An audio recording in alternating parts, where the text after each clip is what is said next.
I've been a fan of anime since I was 7 years old, and boy have I seen some wild things in my time. I was exposed to so much peak way too early in my life to truly understand the greatness I was bearing witness to on screen, but I was also exposed to some of the creepiest, most unhinged, stay in bed under the covers at 3 a.m. kind of series. These anime have me tweaking in the crib, bro. Peak game!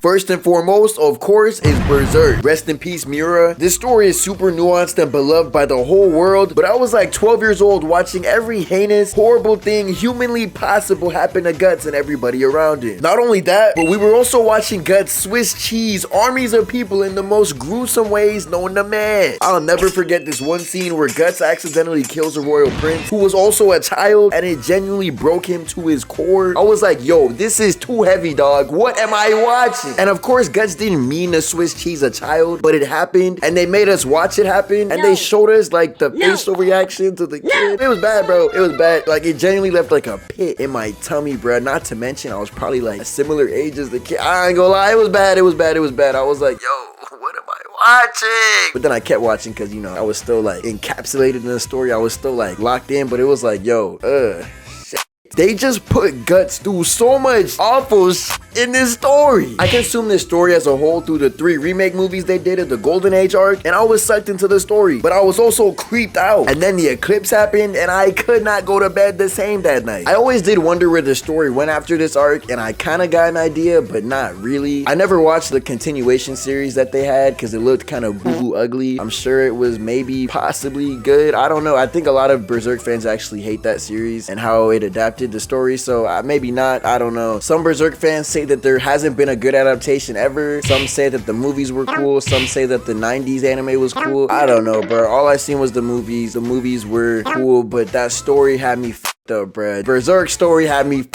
up. Granted, cool stuff still did happen too, though. I'm not gonna lie, bro. Guts versus 100 men was crazy, bro. Was swinging that Dragon Slayer crazy. He said hums. He was going crazy. I ain't gonna lie. But in terms of where the story goes after this arc, I'm sure Guts' life descends even further into sadness and sorrow, right? Free this nigga and everybody around him, please. Normally, I feel like I gotta pick a favorite character in a show I'm watching, or I'll just naturally gravitate towards somebody. But with Berserk, I genuinely could not give you an answer. I thought Casca was really cool though, so actually, maybe her. She was like the most well-adjusted character in the story until the eclipse happened and ruined everything for everyone. When it comes to evil, old-timey type of seinen series, I will always gravitate towards Vinland Saga over Berserk, but I think a part of that is because I was a good bit older when that came out versus Berserk. Vinland Saga does such a fire job at escalating the story and then making everything feel really small and intimate in a way that don't make it boring though. The farmland arc of that series is going down in history. I don't care what nobody says, bruh. Vinland Saga Season 2 was beautiful, but that's besides the point. Kids should not be watching Berserk, but Child Next definitely shouldn't have been watching Gantz. If you don't know what Gantz is, that might be for the best. I feel like the easiest way to describe this series is just weird. And I don't mean weird in like a Chainsaw Man or a Dandadan kind of way. I mean weird as in super morally gray motherfuckers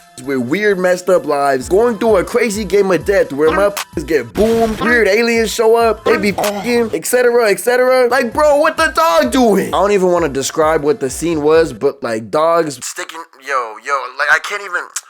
They had a dog doing weird shit with people in this show, is all I'm gonna say. There was one little scene, but that one little scene was like the first or second episode, and it really set the tone for how weird the rest of the series was going to be. What's really crazy is I was even younger when I watched Gantz versus when I watched Berserk. Literally after watching the first episode, I remember being terrified of that onion head alien and his son coming after me. It was definitely one of those sleep under the covers kind of nights, dog. There was just something so unsettling about the designs of these two, but especially the onion kid. He's just so uncanny. I don't know. His onion dad was creepy too, but in less of an unsettling way and more of a big brolic juggernaut type of way. Like he's just a giant creature we either got to avoid or defeat. But something about the cold stare of the onion child was just so unsettling. I don't know. Oh yeah, I should probably explain the plot of this series just in case you don't know. Basically, these high school students get boomed by a train and end up respawning in a room with a whole bunch of other people who got boomed in other different ways. And they gotta go on missions and hunt aliens for a chance at getting bring their lives back forever. I remember many years after watching Gantz, I told one of my friends about it, and he ended up reading it too and feeling just as uncomfortable as I did when I watched it as a kid. So look, that was my confirmation that this series is just strange.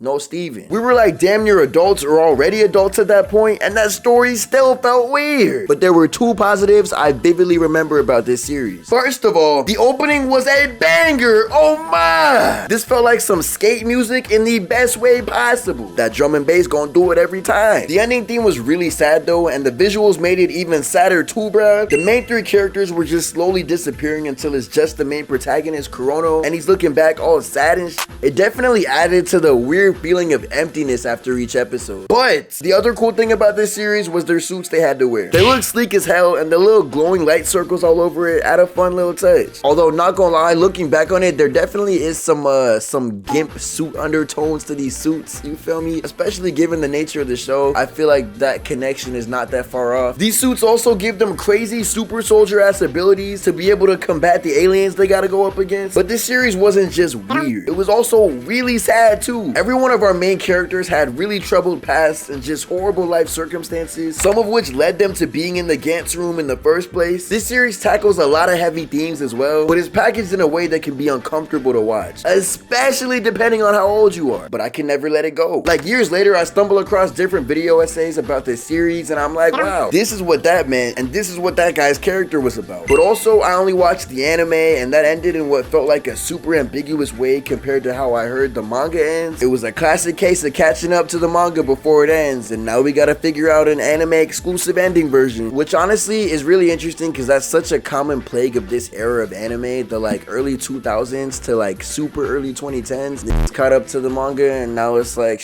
what do we do now? And sometimes it works and the anime ending's cool, and sometimes they just go off the rails. I heard Gantz's manga goes in a much clearer direction, where we get the origin of this black ball that's sending them on these missions and the random dude inside said black ball. I think the tone also gets a little more action, hero versus villain type, instead of straight pain and suffering. It seems like in the manga the story lasts long enough to where like these characters are able to see a way past all that pain and suffering. Also, the protagonist Kurono was like the most unlikable person in the known universe when I watched it, and that was definitely on purpose. But golly, this nigga sucks. He was rude as to everybody, almighty selfish, and not in a fun and interesting way, but like a damn this nigga suck kind of way. And he was overly freaked out. He definitely changed a lot though after experiencing some super crazy shit on these missions and watching so many people on his teams get Swiss cheese. The deuteragonist type was a character named Kato, and he was like the Steve Rogers super heroic good person type of character from my memory. His life was sad as hell too though. I remember he was trying to take care of his little brother, but their legal guardians would mistreat them crazy. The last character in the trio is Kishimoto, and she also had a super sad life, and this Kurono was on freak timing with her. We need to eject this boy from the game. Basically, Gantz was crazy as hell, and I couldn't forget it if I tried. I'm sure the manga probably gives a more holistic view of the whole series and whatever message it was trying to send, but the anime was just uncomfy as hell. The last super unsettling, creepy series I can think of that I watched mad young was Elfen Lied. I dead could not even get past the first episode. I'm sure the series is probably super interesting, but just off the way it started, I was so good off this shit, bruh. This was like around the same age I watched Gantz too, so I was like, no bruh, no more weird shit. I'm tired, I'm done, please. No more weird shit. This girl with pink hair and cat ears with no clothes on was slicing up and booming a whole bunch of prison guards in the most gruesome way. I was like, no bruh, we out. Close the screen now. All type of limbs was getting blown off, heads was flying bruh. This felt worse than Mortal Kombat, cause at least I'm expecting it with something like that. This series just caught me so off guard. Give me my One Piece back. And One Piece gets heavy too, but One Piece gets heavy in a much more palatable way than any of these other series we talked about here. Some anime just finds us too early, huh? I'm not gonna lie though, even making this video is bringing me back to that unsettling feeling I had when I was watching these shows, bruh. Look, we need a palate cleanser video or something after this. Something. It's damn near 3 a.m. right now. I'm looking out the window. I'm like, yo,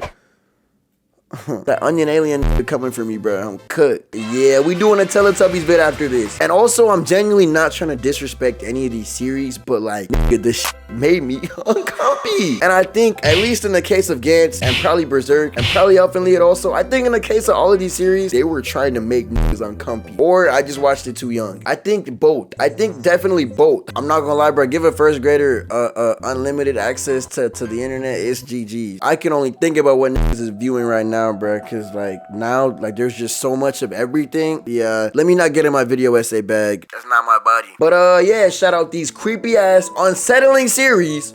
And shout out you. I can't feel my face right now, I'm burning up. I got this feeling that I won't come down, like, got this feeling that I won't